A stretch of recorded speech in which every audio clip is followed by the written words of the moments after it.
This is Josh Wood's Genesis Podcast.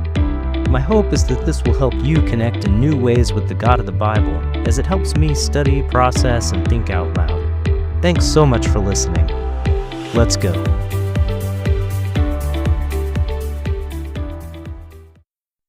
Genesis chapter 7.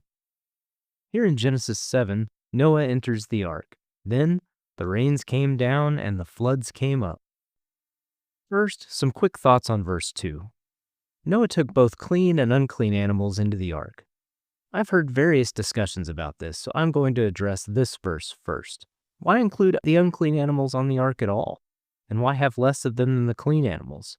First of all, clean-unclean does not translate as good and bad. It simply defines which animals are good for human consumption and which animals are not.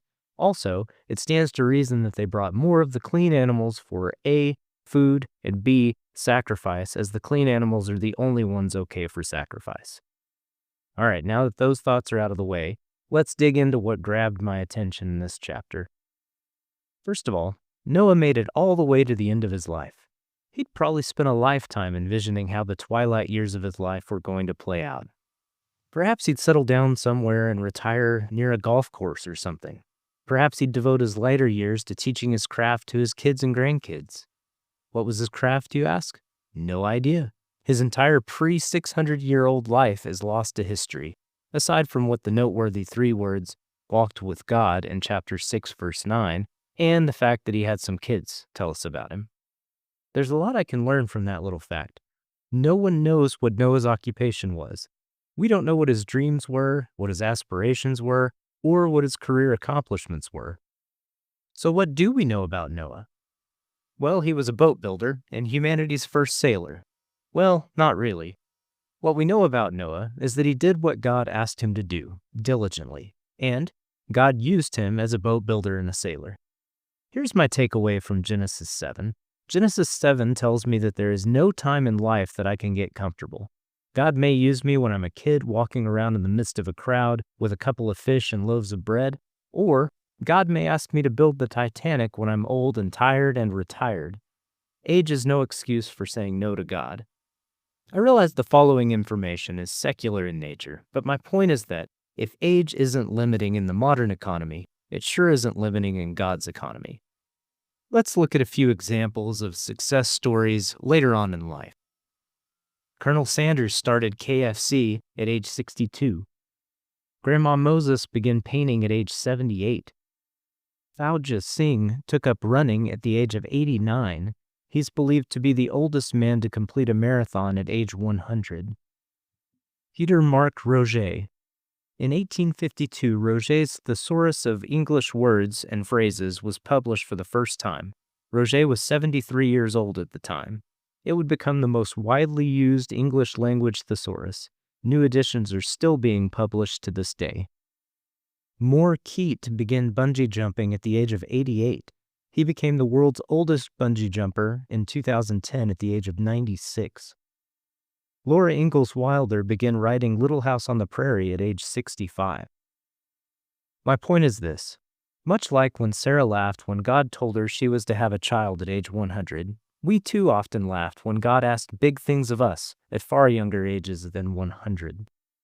Today, this month, this year, it wasn't given to the heroes of the old in the Bible. It was given to you. It was given to me. It was given to us. Don't be afraid to allow God to use you to do big things, regardless of your age. Yo, Genesis 7, Noah stepping in the ark. Rain's coming down, floods rising in the dark. Clean and unclean, he's loading up the crew. More clean on deck, food and sacrifice too. Unclean ain't bad, just not for the plate. God's plan in motion, no room for debate. Noah's life, a mystery, pre-600 years. Walked with God, that's all that appears. No time to chill, God's calling your name. Young or old, it's all the same. Build that boat, step out on faith. Age ain't a limit in God's great race. Yeah, Noah's dreams lost to the past, but God said build and he jumped in fast. No golf course vibes, no retirement plan, just a hammer, some wood, and a faithful man. Colonel Sanders flipped chicken at 62. Grandma Moses painted at 78. True, Fauja ran marathons pushing past 100. Road dropped a Brontosaurus, 73, son. No time to chill, God's calling your name. Young or old, it's all the same. Build that boat, step out on faith. Age ain't a limit in God's great race.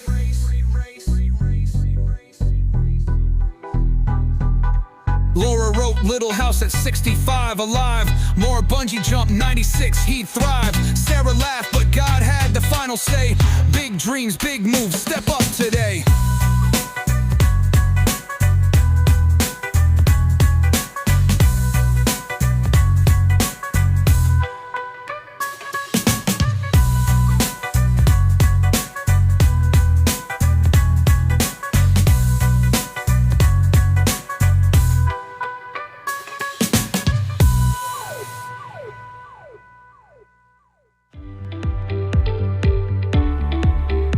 You've been listening to Josh Wood's Genesis podcast.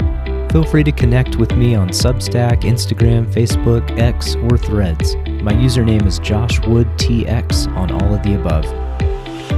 Thanks for listening. See you next time.